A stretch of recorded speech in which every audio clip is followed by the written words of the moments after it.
Happy Friday. I hope everyone is doing well. I know it's been a while since I posted a video, but I had a hectic week and I'm starting to get back on track of things and stuff. I wasn't feeling too well over the past few days, but I'm back to normal now. So here are the free readings for the month of November.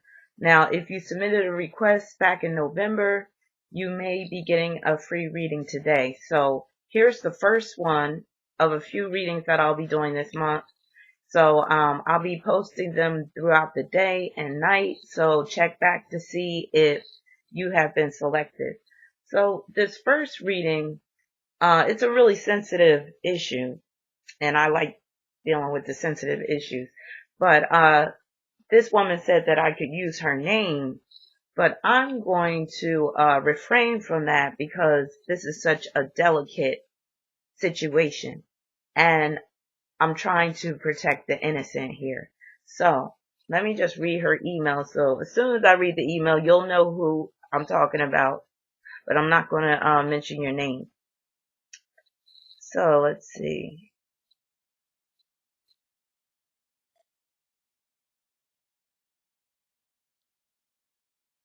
Okay, she said, I found out my Capricorn fiance was shot in the head on October 28, 2016 in Pittsburgh, PA. He was my friend for 22 years and my fiance for 3.5 years. Over the next few days, his ex, who is a Pisces, exhibited weird behavior, and on November 1st, 2016, without me knowing, she took him off of life support. I have a feeling she has something to do with it and I can't move on. Please help. Thank you. So she provided her birth information as well as the birth information for her fiance, who is now deceased, and his ex. Now, she also, we were corresponding a few times back and forth, so she also wrote this. I know it's an unusual situation. I've also had readings done about my fiance's murder, and every time I am told that she set him up. I even had a reader describe her and the witch she went to. But because a person confessed, she wasn't even looked at. She also claims that she's legally married to him, and I found out she sent a hex to me. I have since reversed it. It just hit her on the 2nd year mark of my fiance's death. I know this because I dreamt she was at the foot of my bed, touching my feet and crying. She didn't mean it. I loved him. When I woke up, his memorial candle I left for him was cracked and the label had a burn on it. That's deep. That's interesting. That's so Pisces. The fact that you had that dream where she was at the foot of your bed, touching your feet, because Pisces rules the feet, and where she was all full of regret and apologetic about it because the guilt was like really bothering her. So when I look at his chart, I didn't even pull your chart because I'm like, I just want to look at his chart and her chart. Now, if you want a more in-depth perspective on this, I suggest you get a reading. You know, you could go to my website and order one, and then I suggest you get a phone reading because we could really chop it up and I can really get down to the nitty-gritty. But I'm just going to cut right to the chase with the things I see in his chart. Now, he's a Capricorn, she's a Pisces. They were born in the same year. I'm not going to give their birth dates because, again, I'm trying to protect the innocent here, and I don't want anything to, recoil back on you.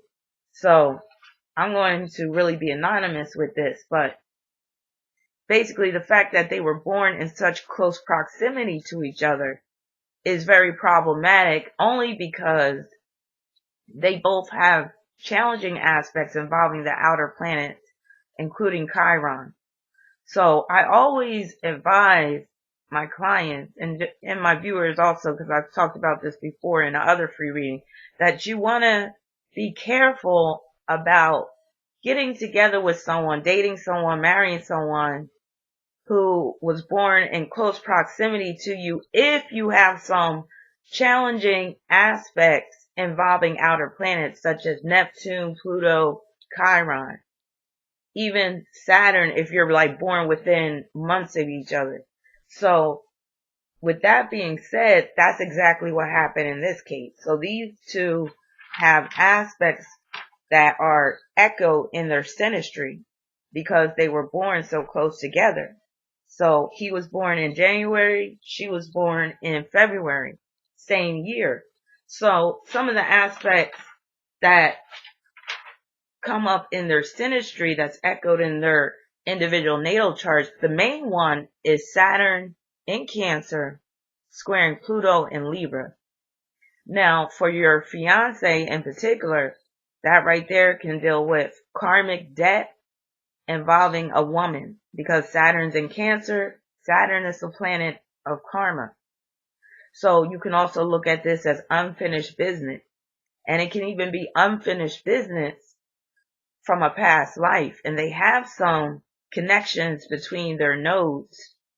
Well, between his nodes and her sun. So basically his south node and north node are squaring her sun, which is very telling because that could deal with some past life beef that basically is handled in this current lifetime. And Pluto is a planet that can deal with things that are, on a soul level, things that have even happened in a past life that are regenerated in this current lifetime as well.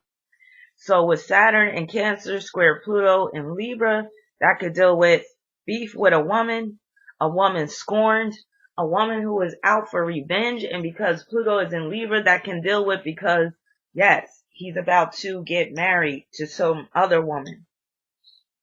So his Saturn is conjoined to Canopus. That produces violence, also scandal involving women because Saturn is in Cancer. She has Mars square Chiron, and that could deal with her inflicting harm upon a male.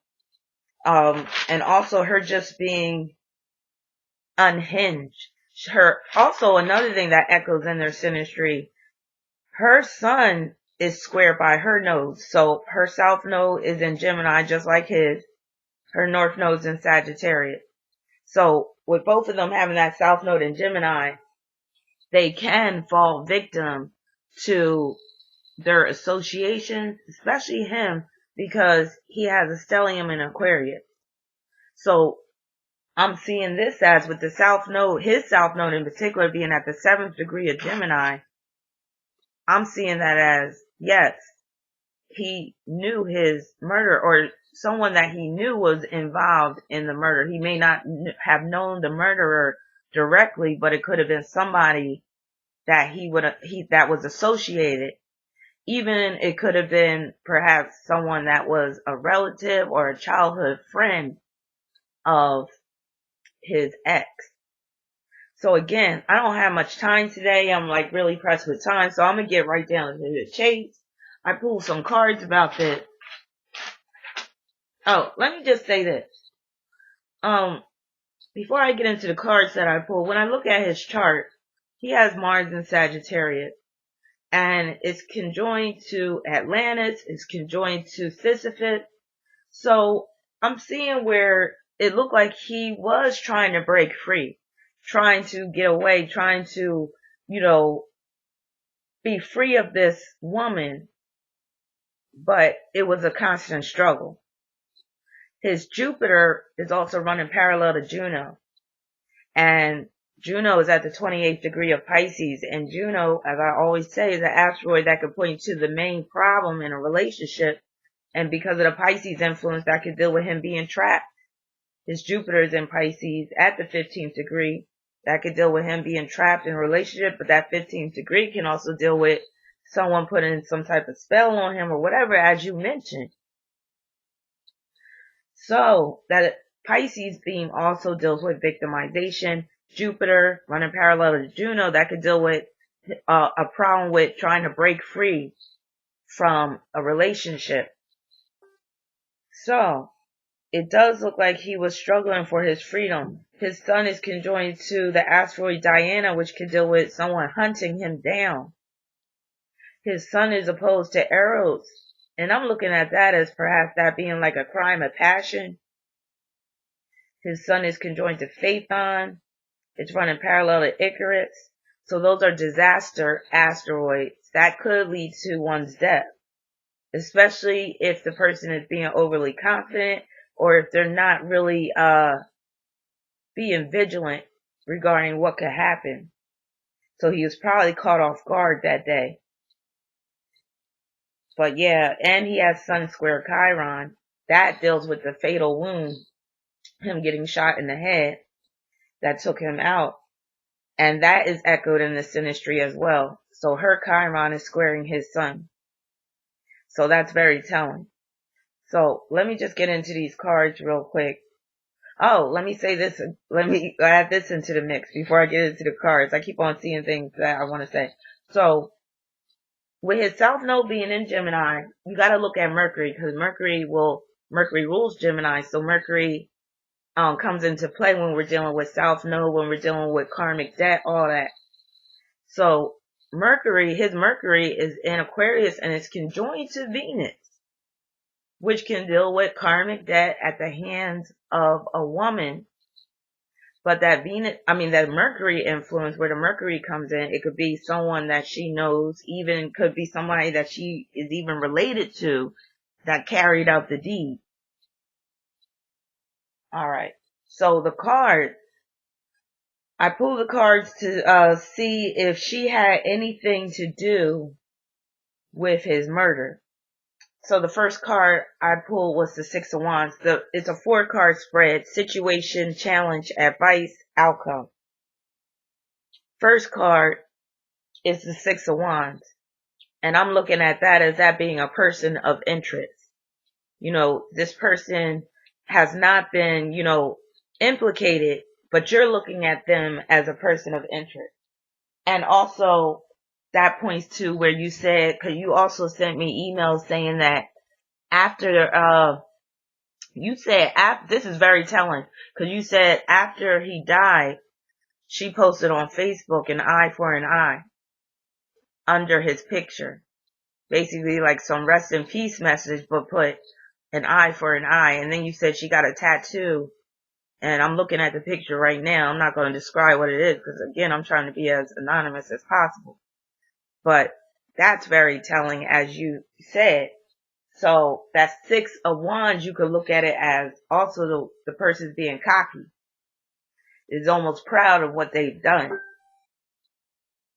The challenge is Nine of Wands. That's you being wary of the official story. That's you suspecting. That's you being on edge about this, and you saying you can't move on. You can't gain closure until you really are able to get confirmation. So I'm here to give you that confirmation right about now.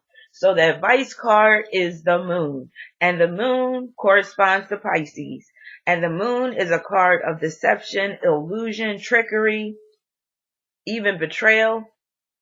Pulling the wool over someone's eyes, making it seem like one thing is one way when it's really something different.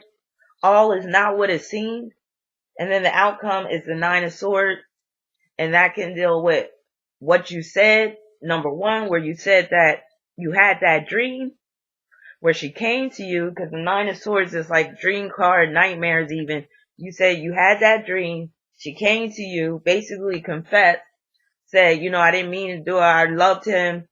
And she was at the foot of your bed. So hopefully this provides confirmation. You can gain closure at this point, but I wouldn't recommend that you try to do anything in retaliation. I would let the universe deal with this. So again, if you want some more insight on this, you could go to my website and purchase a reading. Just go to my website at ravina.com and click order a reading at the top. And if anybody else would like a reading, you could go to my website and do the same. And if you would like a chance for a free reading for the month of January, just send me your request. Actually, if you send me your request today, you'll be in the running for a reading in December. But if I get it in December, you'll be in the running for a reading in January. So I'll be back with some more readings. Peace and many blessings, and I hope this was insightful for you, and I hope you're able to gain closure at this point.